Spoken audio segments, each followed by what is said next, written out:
네, 서울 여의도입니다. 4월 19일 오늘은 4.19 혁명 제62주년 기념일입니다. 우리 현대사의 빛나는 발자국 4.19 혁명. 우리 현대사 관련해 오늘은 여수 순천 11구 사건 진상규명과 명예회복, 치유 얘기 등 해보겠습니다. 전남 순천 광양 곡성 구례갑 더불어민주당 소병철 의원 스튜디오에 모셨습니다. 의원님 안녕하세요. 네, 안녕하십니까. 네, 시청자 여러분 반갑습니다. 네. 국회 법제사법위원으로 있는 소병철입니다.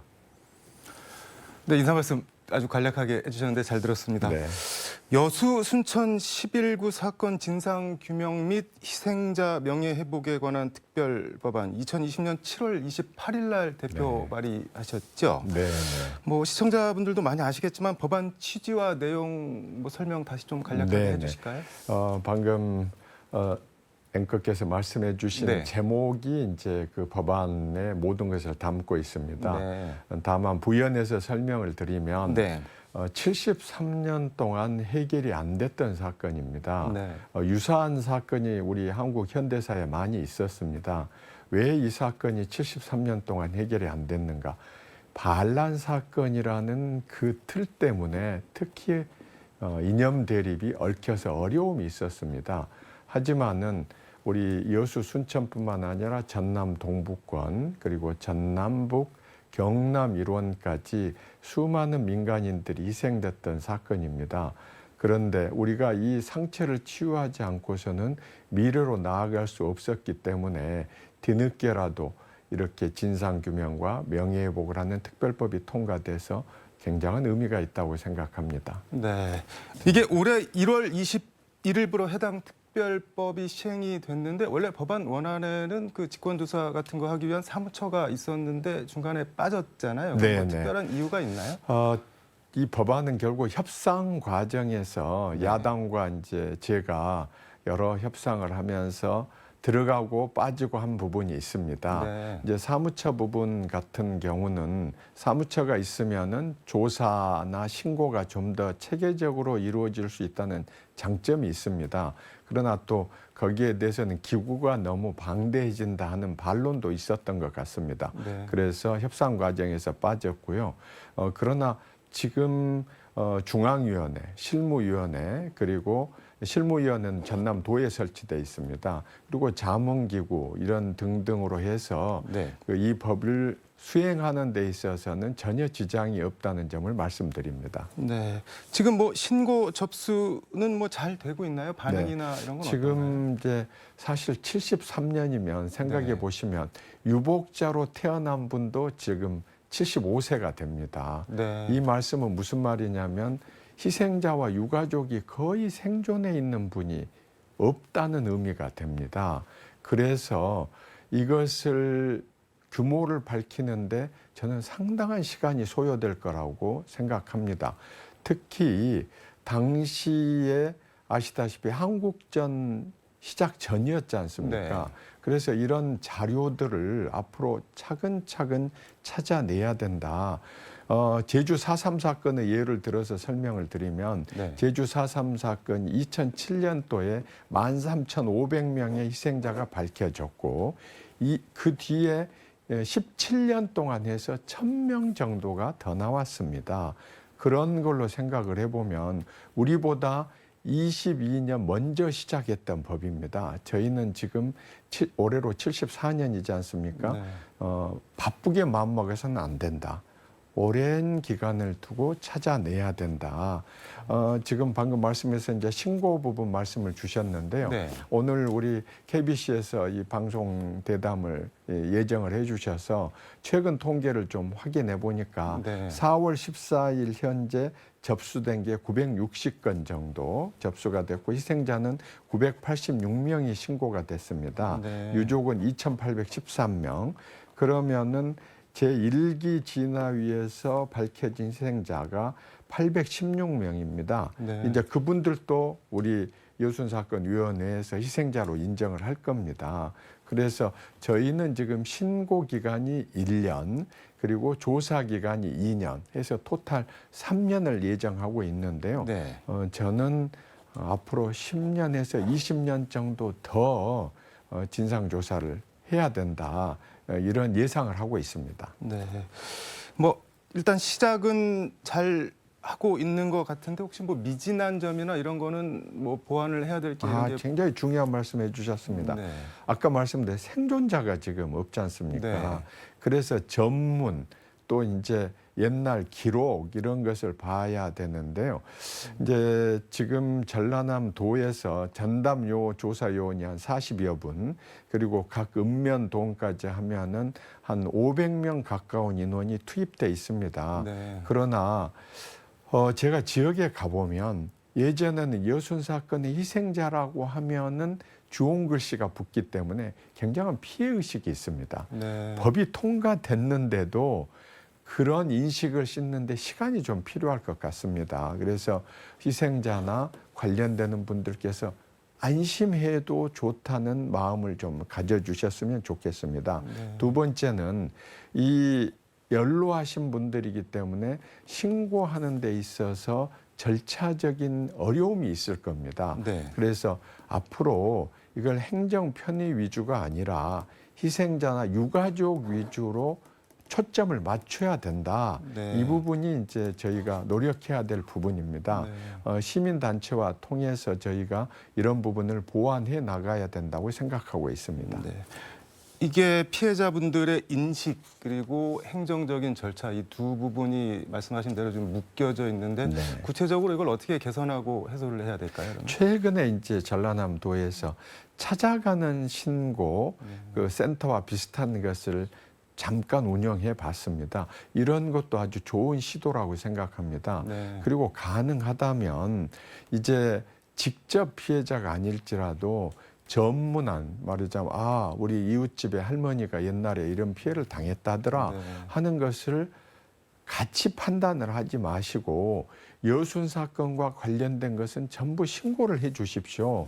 그리고 저는 거기에 이제 조금 있다가 인센티브도 좀 드려야 된다고 생각합니다. 네. 왜냐하면은 지금 다들 바쁘게 생활하지 않습니까?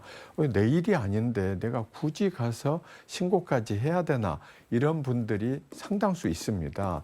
그리고 지금 우리가 그 뒤에 현대화 과정을 거치면서 네. 농촌에 있는 분들이 대부분 대도시나 다른 곳으로 이주를 해버렸습니다. 네. 그래서 이제 그분들은 예를 들면 여수 순천이 아닌 어디 저기 다른 지역에 가 계신 분들은 이거 굳이 내가 이거 가서 신고까지 해야 되나 그분들까지 다 찾아내야 되는 아주 세밀한 접근 필요하다고 생각합니다.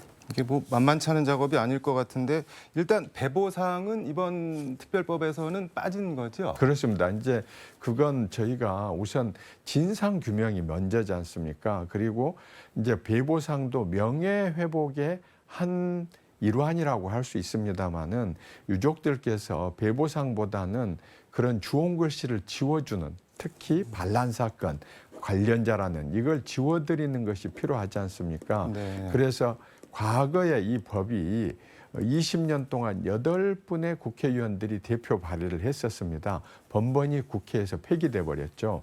그래서 이번에 제가 이 법을 발의를 할 때는 유족들께 먼저 양해를 구했습니다. 유족들께서도 빨리 진상규명, 명예회복하는 게 필요합니다.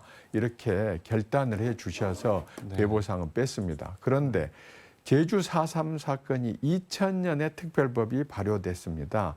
금년에서야 배보상이 들어갔습니다. 네. 22년 걸렸습니다. 네. 그러면 우리도 진상규명과 명예회복을 최대한 빠른 시간 내에 하고 배보상은 당연히 예상된 수순입니다. 네. 그러니까 길게 봐야 된다는 네, 말씀이신 네. 거예요. 이게 여순 사건이 벌어진 지도 말씀하신 대로 70년이 훨씬 넘었는데 뭐 아깝고 안타깝고 억울한 죽음들이 참 많았지 네, 네. 않습니까? 그런데도 수십 년을 이렇게 숨죽여 살아와야 했는데 이렇게 어떤 마음으로 이런 특별법을 발의하셨고 지금 전개되는 뭐 상황이나 흐름 보면은 어떤 소외나 느낌이 드시는지 좀 궁금합니다. 참 그 말씀해 주시니까 제가 가슴이 좀 먹먹해집니다. 왜냐하면 저희가 어렸을 때 저희도 스스로 여순 반란 사건이라고 말을 했습니다. 네. 세뇌가 됐습니다. 그리고 여순 사건 때문에 한국의 방공 체제가 시작이 됐습니다. 이 사건 이후로 국가보안법, 연좌제가 들어온 겁니다. 그렇기 때문에 우리 지역 사람들은 이 사건으로 인한 트라우마가 어떻게 보면은 대를 물려서 내려오고 있습니다. 저도 어렸을 때부터 그런 이야기를 들여왔고 주변에 보면 다 관련된 피해자들이 있습니다. 그래서 반드시 이 국회의원으로서 제가 정치에 입문하면 이 문제를 해결해야 되겠다 해서 당선되기 전부터 사실은 노력을 했던 사건 법입니다. 좀 밝은 얘기 해볼까요? 네네네. 네.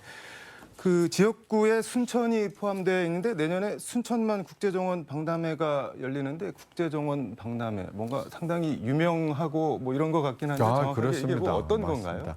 이제 그 여순 사건은 과거의 상처를 치유하고 네. 정원 박람회법은 순천의 미래로 향하긴 청사진입니다. 네. 예, 요즘 저희가 이제 코로나를 지금 벗어나고 있지 않습니까? 요즘 여행을 또 보복 여행이라는 용어도 쓰는 걸 봤습니다. 2013년에 순천에서 정원 박람회를 자치단체 차원에서 진행을 했습니다. 네. 이번에는 이게 국제 원예 생산자 협회에서 인정을 해준 박람회입니다. 그래서 특별법을 만들어서 국가에서 지원을 해주도록 만든 겁니다. 저희가 예상컨대는 2013년에 한 440만 정도 방문을 했습니다. 네. 저희는 내년에 800만 명이 넘어서고 앞서 말씀드린 소위 한간에서 말하는 보복 관광 이런 것까지 겹쳐진다면은 네. 1000만까지도 육박할 수 있다.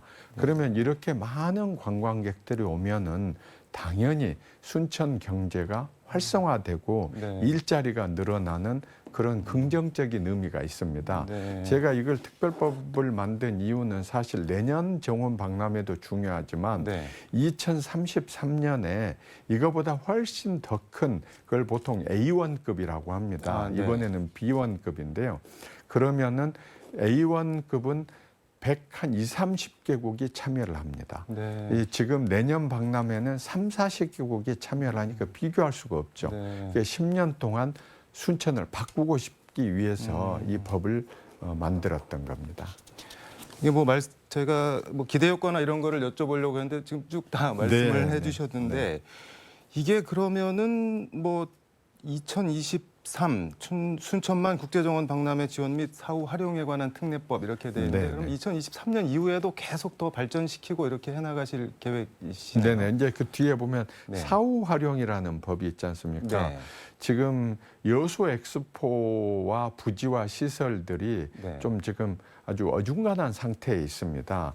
그래서 그 법은 중간에 개정을 박람회 끝나고 나서 개정을 통해서 사후 활용을 노력하고 있는데 아직도 확정적인 어떤 해결책을 못 찾았습니다. 그래서 저는 아예 처음부터 사후 활용에 관한 법을 집어넣은 겁니다. 네. 이 박람회 시설, 이제 수목이라는 것은 네. 뭐 박람회 끝나고 나서 없어지는 게 아니지 않습니까? 네. 시간이 지나갈수록 더 좋아지는 거기 때문에 네. 이걸 가지고 이 건강, 힐링 그런 기능 또 그리고 체육 기능 이런 것들로 승화 발전시키려고 합니다. 네. 오늘 말씀 참 먹먹한 얘기도 있었고 뭐 주홍글 씨 반란 사건 이런 말씀도 있었고 또 뭐 아주 밝은 미래 먹거리 말씀도 해주셨는데 다음번에 또 한 번 더 모셔서 네, 오늘 네. 못다한 얘기 들어보도록 하겠습니다. 네, 네, 네. 오늘 말씀 고맙습니다. 네, 그러니까 고맙습니다. 네, 지체된 정의는 정의가 아니라는 법 격언이 있지만 그래도 늦더라도 정의는 반드시 세워져야 하지 않나 싶습니다. 여순 사건, 국가의 이름으로 국가가 자행한 학살이자 폭력입니다. 70년이 넘었지만 너무 늦었지만 너무 늦은 만큼 한 점 아쉬움이나 부족함 없이 명명백백 진상이 밝혀지고 명예 회복이 이루어지길 바라겠습니다. 네, 지금까지 여의도에서 전해드렸습니다. 광주 나와주세요.